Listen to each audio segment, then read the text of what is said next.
Salut les code cheaters, aujourd'hui on va faire quelque chose de nouveau. On va s'intéresser à la boucle de conditions. C'est quelque chose qui est utilisé tout le temps dans tous les programmes informatiques, quel que soit le type de programme, que ce soit un logiciel de bureau ou alors tout simplement un jeu. Il y a plein de conditions partout, ne serait-ce que pour savoir si le joueur est encore vivant, si l'ennemi est encore vivant, si telle et telle chose s'est bien produite, etc. Donc il y a des conditions absolument partout. Donc on va faire un tout petit programme très simple que je vous montre là à l'écran et qui permet de comprendre ce qu'est une condition. Donc vous allez avoir le petit chat de Scratch qui va démarrer et qui va vous dire quel est ton âge. Si je tape, donc j'ai indiqué mon âge, 20 ans, et je vais taper 10 ans. Si je tape 10 ans, il me dit « Ah, tu es trop jeune pour être sage comme moi ». Si je tape, je relance le programme en cliquant sur le drapeau, quel est ton âge? Si je tape 100 ans, il me dit « Ouh là là, tu n'es plus très jeune ». Et si je relance le programme et que je tape 20 ans, il va me répondre « Coïncidence, on a le même âge ». En effet, puisque j'ai mis ma variable à 20 ici.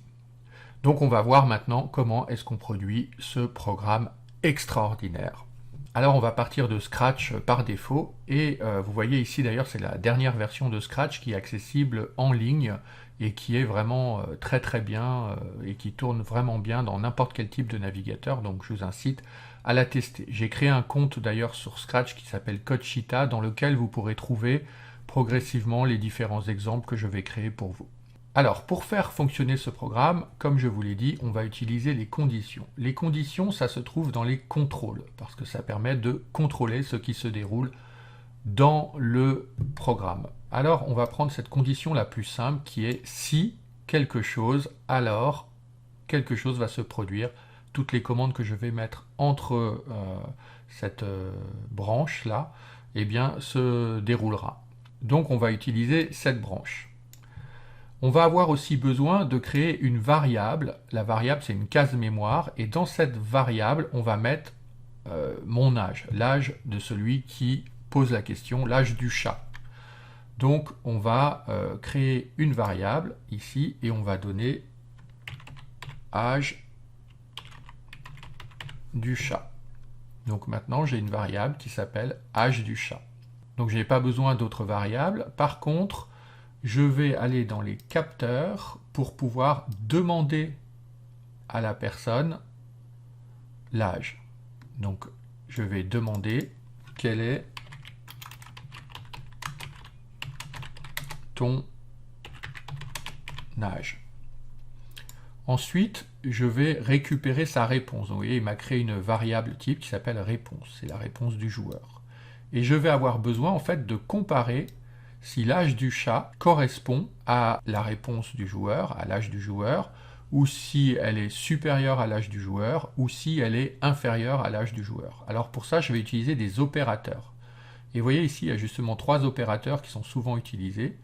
Un opérateur qui est supérieur, un opérateur qui est inférieur, et un opérateur qui est égal. Et donc je vais comparer à chaque fois l'âge du chat, et pour savoir si l'âge du chat est supérieur à la réponse du joueur. Puisque dans la réponse, je vais avoir l'âge du joueur. Ensuite, je vais dupliquer l'âge du chat. Et pareil, est-ce que l'âge du chat est inférieur à la réponse du joueur? Et enfin, pareil, je vais dupliquer l'âge du chat pour savoir si l'âge du chat est égal à l'âge du joueur. Et donc, je vais devoir créer trois boucles pour tester ces trois opérateurs. On va glisser cet opérateur ici. Si l'âge du chat est supérieur à l'âge du joueur, alors il va se passer quelque chose. Si l'âge du chat est inférieur à l'âge du joueur, alors il va se passer quelque chose. Et si l'âge du chat est égal à l'âge du joueur, il va se passer autre chose. Donc on va mettre quelque chose d'assez simple. Et le chat va dire, donc si l'âge du chat est supérieur à l'âge du joueur, donc le chat est vieux, donc il va dire, oulala, tu es encore bien jeune. Si l'âge du chat est égal à l'âge du joueur, il va dire coïncidence, on a le même âge. Et si l'âge du chat est inférieur à l'âge du joueur, donc si le chat est plus jeune, il va dire ah, tu n'es plus très jeune. Donc je vais coller ces différentes conditions. On teste toutes les possibilités et juste avant, on demande quel est ton âge. Et donc maintenant, il nous faut un événement. Ce sera quand le drapeau est cliqué. Et là, normalement, on a quelque chose qui va fonctionner. Ah, on a oublié quelque chose. C'est en fait de donner l'âge du chat. Alors, on va aller dans la variable ici et on va mettre l'âge du chat au démarrage à, par exemple, 10. On va dire que le chat a 10 ans, ce qui est déjà pas mal hein, pour un chat. Voilà. Et là, maintenant, on teste. Donc là, vous voyez, l'âge du chat est 10 ans. Donc, quel est ton âge? Donc, je vais répondre 5 ans. Oh là là, tu es encore bien jeune. Donc, qu'est-ce qui s'est passé? On a mis l'âge du chat à 10 ans. Il a posé la question et il a attendu la réponse. Le joueur a répondu 5 ans. On a testé ici. Est-ce que l'âge du chat est supérieur à l'âge du joueur? Alors, oui.